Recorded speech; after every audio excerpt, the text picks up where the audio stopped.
Halo teman-teman, selamat datang di channel Laila Zara.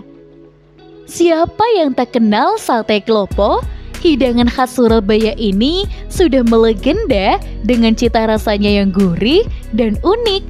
Perpaduan daging yang empuk dengan taburan kelapa parut yang harum membuat siapa saja ketagihan. Asal-usul sate klopo sebenarnya menjadi misteri. Namun hidangan ini sudah menjadi bagian tak terpisahkan dari kuliner Surabaya sejak zaman dahulu. Nama klopo sendiri diambil dari sejarah bahasa Jawa yang berarti kelapa.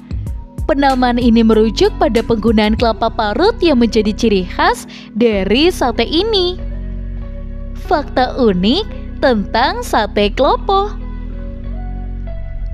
Kelapa parut yang khas.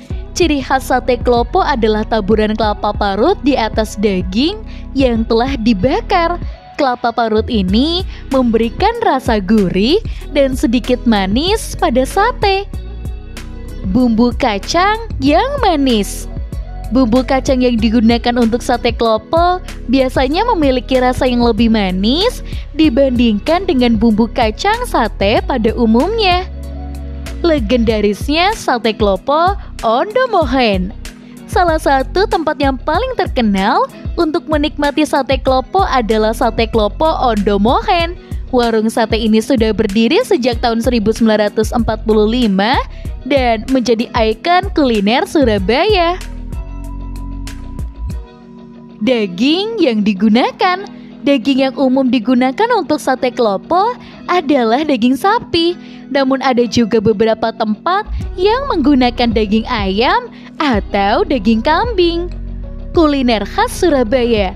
Sate klopo dianggap sebagai salah satu kuliner khas Surabaya yang wajib dicoba bagi para wisatawan.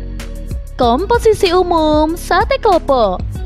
Daging sapi, ayam, atau kambing yang dipotong dadu. Bumbu, ada bumbu merah, bawang putih, kemiri, ketumbar, kunyit, dan juga cabai merah, gula merah, dan kecap manis. Kelapa parut. Kelapa parut yang dibakar sebentar. Tusuk sate. Biasanya menggunakan tusuk sate dari bambu. Cara membuat sate klopo. Cara membuat sate klopo cukup sederhana. Berikut adalah langkah-langkah umumnya. Yang pertama, marinasi daging. Marinasi daging dengan bumbu halus agar bisa lebih menyerap. Yang kedua, tusuk daging.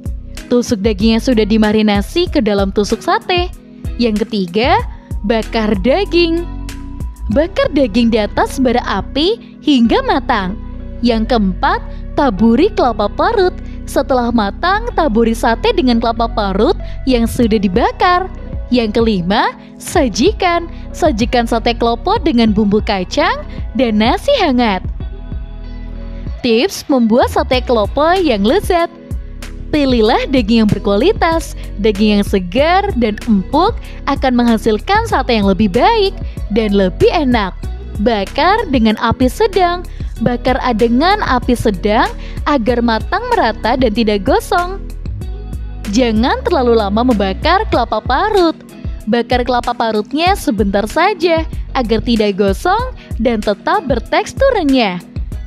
Sate klopo tidak hanya sekedar hidangan, tetapi juga menjadi bagian dari warisan budaya kuliner Surabaya. Hidangan ini sering disajikan pada acara-acara spesial seperti ulang tahun atau pertemuan keluarga. Sate klopo adalah hidangan unik khas dari Surabaya yang perpaduan antara daging dan kelapa parutnya menciptakan cita rasa yang khas. Jika kalian berkunjung ke Surabaya, jangan lewatkan kesempatan untuk mencicipi sate klopo yang legendaris ini. Kalian jangan lupa untuk like, komen, dan juga subscribe.